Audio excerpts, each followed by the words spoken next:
All right, let's get straight into fat shots, and I'm going to give you two literal reasons, two things that are happening at impact that can cause you to hit the ground too early.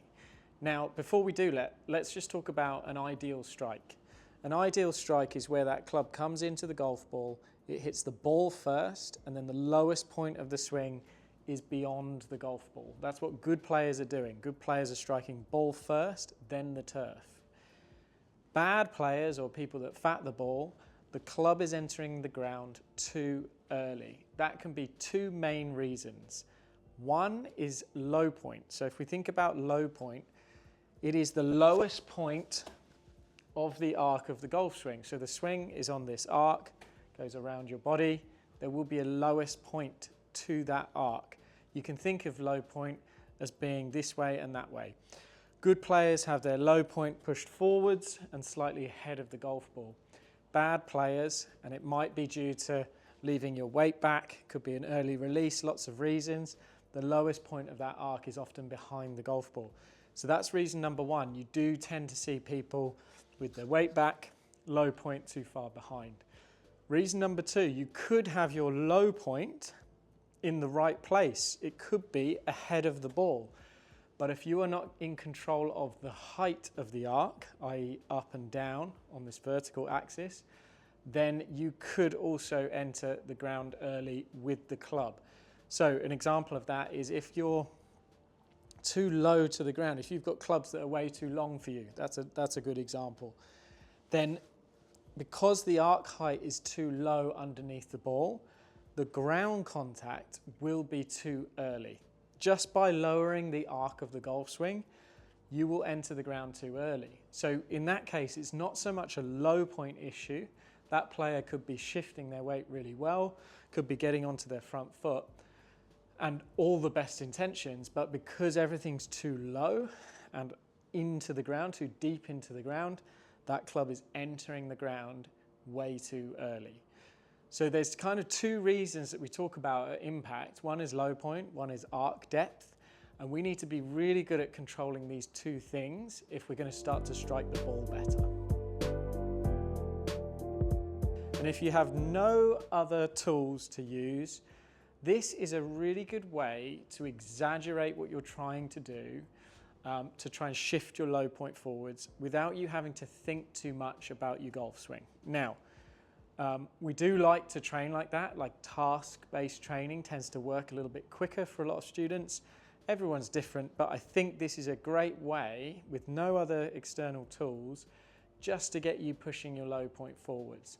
I've done this with a lot of students, and it tends to work really well. So what we're going to do, if you imagine I've got a 9-iron in my hand here, this golf ball is normally pretty central in my stance. What I'm actually going to do, just for a drill, is put this ball ridiculously far forward. So even further forwards than you might have a driver. So I've got this ahead of my left foot. And the idea here is I'm going to have to really chase. I'm going to have to push my weight onto my left foot to push the low point of my golf swing forwards. It'd be a good idea to be able to measure this. So if you've got a Trackman, you can see where your low point is in relation to the golf ball. You can see what your attack angle is. But let's just do a few now and see if I can really chase that low point forwards and strike the ball even when it's that far forwards in my stance. The quick fix and the cheat, which a lot of people will do, is actually put the ball the other way. They'll put it way back in their stance. Now, obviously that makes it easier to make ball first contact, but it's probably not fixing the root cause. So I actually go the opposite way. Let's get that ball ridiculously far forwards. And let's really chase the low point forwards. Let's do a couple of these. So you can see I'm really having to shift in this direction to make solid contact with that golf ball. Now that felt pretty good. You might get a few where you just clip the ground a little bit early, but that's because the ball is so far forwards. So don't worry if you do, it's good to fail. We like to promote that because the key here is that you're going to learn how to really shift this way. So we're going to do another one. That was a little bit thin. It's a tough drill. So you're just trying to get that low point pushed forwards. We're doing a drill here to make it extreme. The idea is that you would do a few of these, and then when you feel like you're doing it pretty well, you might just bring that ball back to a more normal position. Maybe start just a little bit forwards of centre, again just to exaggerate the feel of getting over to your left side. That felt really solid. And then eventually you will work that ball back into the middle. That drill is really just a real extreme one. So you could call it a front foot drill. Ball way forwards, you really have to shift over. You have to shift your centres so they're over the golf ball to push that low point forwards and make ball first contact. Okay, so we've done the low point drill. This is an arc height drill, and all you need for this is a coin.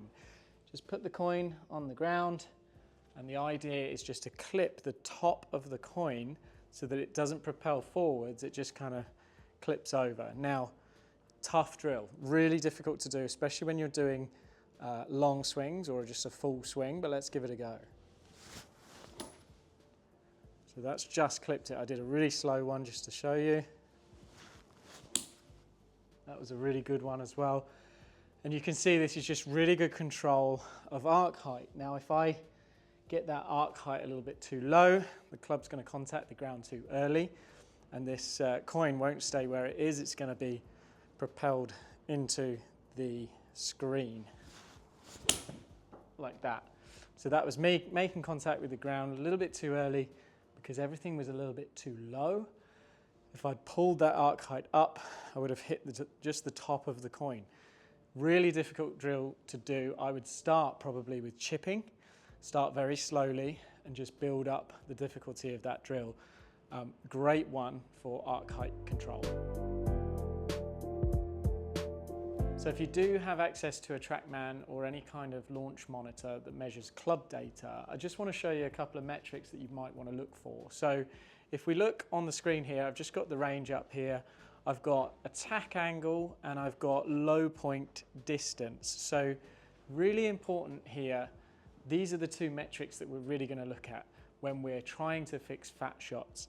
Attack angle is really just a measurement, and it's measuring whether the club's moving down or up through impact, and the low point distance is really the one to look at. So I'm going to do a couple of examples here of a fat shot, and I'm going to keep my weight back. I'm going to try and hit the ground first, and I'll show you what the low point distance reads as, and then we'll do a really good one hopefully and get that number changed.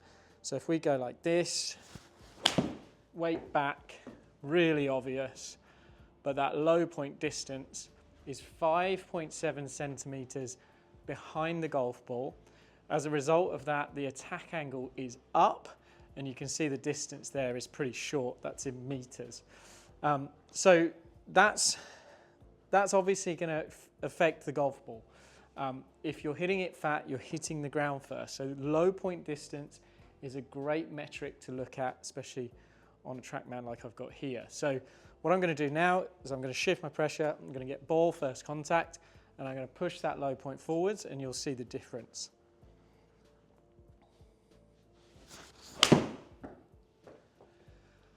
So that was a better strike. You can see the low point distance now is 8.5 centimeters ahead of the golf ball. As a result of that, the attack angle is 4 degrees down, and the carry distance, that's in meters, 136 is about 150 yards. That's with a 9-iron. So it's pretty good.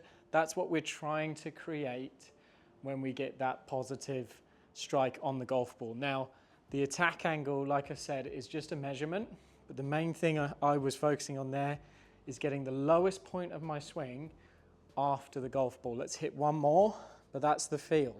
So low point ahead of the ball. And if you've done the drill where you've got the ball really far forwards in your stance this way, where you really have to exaggerate, then this should be a lot easier to achieve. So the real main thing we're looking at here is that low point distance. Again, I'm just going to push that a little bit, but you get the idea. So the low point is ahead, the attack angle is down, and the distance was obviously a lot more than when I fatted the ball. So here's your bit of training. We've got the ball forwards drill. We've got the coin drill to work on the arc height. If you start to do that, you can see right in front of you here with the numbers, you can see the benefit. You're going to start to hit the ball further, more solidly. You're going to start to be able to predict your distances on the golf course, and you'll stop coming up short every single time when you're playing into a green.